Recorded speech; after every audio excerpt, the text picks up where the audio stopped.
And ఇందాక నేను రాళ్ళు వేశారు అనే టాపిక్ తీసా, క్షమించాలి.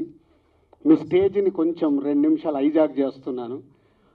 ఎందుకంటే దిల్ రాజు మీద ఎప్పుడు రాళ్ళు వేసే వాళ్ళ గురించి కూడా అభిమానిస్తున్న ఇంతమంది ముందు వాళ్ళ గురించి కూడా మాట్లాడాలనిపించి 2 నిమిషాలు మీడియా వారికి ఇది నా పర్సనల్ స్టేట్మెంట్గా చెప్పాలనుకున్నాను. ప్రతి సంక్రాంతికి సినిమాలు రిలీజ్ అవుతుంటాయి. రిలీజ్ అవుతున్నప్పుడల్లా డైరెక్టర్ ఇండైరెక్ట్ నేను కష్టపడి ఎదిగి ఇవాళ ఇండస్ట్రీలో ఈ పొజిషన్లో ఉన్నందుకు ఎప్పుడు ప్రతి సంక్రాంతికి ఏదో రకంగా కాంట్రవర్షియల్ చేస్తూ నా పైన స్టోన్స్ వేస్తూనే ఉంటారు. అది ఆల్మోస్ట్ మీరు అందరికీ తెలియంది కాదు, 7-8 ఇయర్స్ నుంచి నడుస్తూనే ఉంది. సో నేను చిరంజీవి గారు మాట్లాడుతూ వారు ఎంత బాగా చెప్పారు, దిల్ రాజుకు తెలుసు దేనికి ఎలా ఏం చెయ్యాలి అని, ఈజ్ ఎక్స్పీరియన్స్ పర్సన్ అని.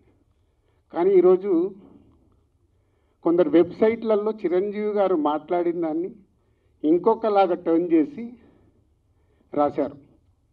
అవి 2 ప్రముఖ వెబ్సైట్లే. అంటే మీరు నా పైన ఏదో రాసి మీ వెబ్సైట్ ఇంపార్టెన్స్ని పెంచుకోవడానికి వేరే వాళ్ళు ఎందుకు వాడుకుంటున్నారు? మీకు ఇది అవసరమా? అంటే దిల్ రాజు ఏం రియాక్ట్ అవ్వడు, సాఫ్ట్గా వెళ్తాడు అనుకుంటున్నారా? తాట తీస్తా. చాలా రోజుల నుంచి ఓపిక పడుతున్నాను, ఎందుకు ఎందుకు ఎందుకు అని సాఫ్ట్గా వెళ్దామని. సంబంధం లేకుండా పోనీ ఆ ప్రొడ్యూసర్ వచ్చి మీ దగ్గర ఏమన్నా మాట్లాడా? మీకు అంత దమ్ముంటే ఆ ప్రొడ్యూసర్ని నన్ను స్టేజ్పై పిలిచి కూర్చోబెట్టి క్వశ్చన్స్ వేయండి. ఎందుకు ప్రతి సంక్రాంతికి నన్నే టార్గెట్ చేయాలి? ఇంతమంది నన్ను అభిమానిస్తున్నారు కదా, 95% నన్ను ఇష్టపడతారు, 5% ఇష్టపడతారా? అది ఇష్టపడరా వాళ్ళ ఇష్టం. ఒక మనిషిగా నేను అందరినీ సాటిస్ఫై చేయలేను. సాటిస్ఫై చేస్తున్నాను కాబట్టి ఇండస్ట్రీలో నాకు ఈరోజు ఇంత మంచి పేరుంది. మీ అందరికీ తెలుసు, దిల్ రాజు అంటే ఒక బ్రాండ్ బిల్డ్ చేశా. వ్యాపార పరంగా వచ్చే కొన్ని కాంట్రవర్షియల్స్ని మీరు అడ్వాంటేజ్గా తీసుకొని ప్రతి సంక్రాంతికి మీ వెబ్సైట్లు, మీ కొన్ని యూట్యూబ్ ఛానల్స్ కొన్నిటికి వాడుకుంటున్నారు. అది 100% తప్పు. మొన్న జరిగిన ఈ సంక్రాంతి రిలీజ్ల గురించి ఛాంబర్లో మీటింగ్ పెట్టి ఛాంబర్ ద్వారా డీల్ చేసి రవితేజ గారిని కన్విన్స్ చేసి ఒక సినిమాని సంక్రాంతి నుంచి జరిపాం. అది ఎంత కష్టం అది మాకు తెలుసు. తర్వాత ఉన్న 4 సినిమాలు మళ్ళీ ఎవడో రాశాడు, దిల్ రాజు గారు ఏదో తమిళ సినిమా రిలీజ్ చేస్తున్నాడని. ఎవడు చెప్పాడురా నీకు నేను రిలీజ్ చేస్తున్నానని? ఎవడు చెప్పాడు? నీ దగ్గర ప్రూఫ్ ఉందా నేను చేస్తున్నానని ఉందా? ఆ తమిళ సినిమాను కూడా రిలీజ్ పోస్ట్పోన్ చేయించింది నేను, తెలుగులో రిలీజ్ వద్దు అని. మీకు తెలియని న్యూస్లు రాసుకుంటూ ఎందుకు వాడుకుంటున్నారు? ఇందాక నేను అన్నాను కదా, తాట తీస్తాను. ఈజీగా తీసుకోవద్దు. నా పైన ఏదైనా రాస్తే, తప్పుడు రాతలు రాస్తే, మీకు తెలియకుండా కాంట్రవర్షియల్ చేస్తే ఈ రోజు నుంచి నేను ఊరుకోను. ఇన్ని రోజులు నడిచిపోయింది, అది గుర్తుపెట్టుకోండి. 4 సినిమాలు రిలీజ్ ఉన్నాయి. మహేష్ బాబు గారు, వెంకటేష్ గారు, నాగార్జున గారు, దాంతోపాటు హనుమాన్ సినిమాని నేను రిలీజు ఆపాలి అని చెప్పానని రాశారు. ప్రొడ్యూసర్ని డైరెక్టర్ని నన్ను పిలిచి నేను సినిమా ఆపాలని అడిగానా? సినిమా 14వ తారీఖు రిలీజ్ చేసేయండి అని చెప్పాను. 12 మహేష్ బాబు సినిమా ఉంది కాబట్టి 14th చేస్తే మీ సినిమాకు ఉపయోగం, మీ సినిమాకు నంబర్ ఆఫ్ థియేటర్స్ దొరుకుతాయని చెప్పాను. కానీ దాన్ని ఇంకొక విధంగా మార్చి రాశారు. చిరంజీవి గారు మాట్లాడింది ఇంకొకలాగా కన్వర్ట్ చేసి రాస్తున్నారు. మీకు కావాల్సిన దాన్ని హైలైట్ చేయకండి. నెగిటివ్ వైబ్స్ ఉండకుండా పాజిటివ్గా బతుకుతే బాగుంటుంది.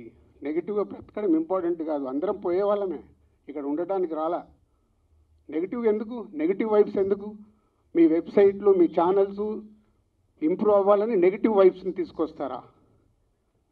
ఈరోజు హనుమాన్ సినిమా ప్రపంచవ్యాప్తంగా రిలీజ్ అవుతుంది. నాట్ ఓన్లీ తెలుగు స్టేట్స్, తమిళ్లో రిలీజ్ అవుతుంది, కన్నడలో రిలీజ్ అవుతుంది, హిందీలో రిలీజ్ అవుతుంది.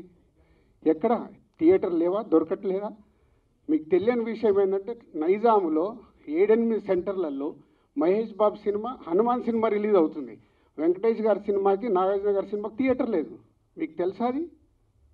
చిరంజీవి గారు, Nagarjuna garu, Venkatesh garu, they are not a small heroes. 30 ఏళ్ళ నుంచి ఇండస్ట్రీలో ఒక స్టార్ హీరోగా ఉన్న ఇమేజ్ ఉన్న వాళ్ళకు కూడా థియేటర్ లేవు. ఇవి మీకు కనిపించవు. ఎంతసేపు వాళ్ళకు రావాల్సిన మైలేజ్ గురించి ప్రయత్నం చేస్తూ, సో ఈరోజు కొన్ని కోట్లు ఖర్చు పెడితే రాని ప్రమోషన్ని హనుమాన్ సినిమాకు వచ్చింది. గుడ్, చిన్న సినిమా సూపర్ హిట్ అవ్వాలి అని మనస్ఫూర్తిగా కోరుకుంటున్న దాంట్లో నేను ఒకరిని. ఎందుకంటే సినిమా ఆడితేనే గ్లోబల్గా పెరుగుతాం. మన చేతిలో ఉండదు, మనం కష్టపడి సినిమా తీస్తాం. ఇవి తెలియకుండా మీ పిచ్చి రాతలతోని ఏం చేద్దాం అనుకుంటున్నారు?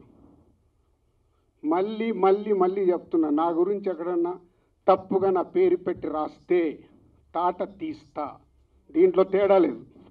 నిజాయితీగా మీకు ఏదైనా న్యూస్ ఉంది రండి, 24 hours అవైలబుల్. మీకు ఏదైనా న్యూస్ కావాలి, సార్ ఇలా ఉంది ఇదేంటని అడగండి, నేను సమాధానం ఇస్తాను. నా పిఆర్ వాళ్ళు కూడా మాట్లాడారు డైరెక్ట్. ఎప్పుడన్నా మీ మీడియా వాళ్ళందరికీ తెలుసు ఐఎమ్ అవైలబుల్ ఎనీ టైం. మీ మెసేజ్లకు నేను రిప్లై ఇస్తాను, మీ ఫోన్ కాల్స్కి నేను రిప్లై ఇస్తాను. చెప్పండి మీ మీడియా వాళ్ళందరూ, ఎప్పుడన్నా నేను లేనా, అవైలబుల్ లేనా? దేనికి? మీ మైలేజ్ కోసం నన్ను వాడితే మళ్ళీ మళ్ళీ చెప్తున్నా, తాట తీస్తా. గుర్తుపెట్టుకోండి.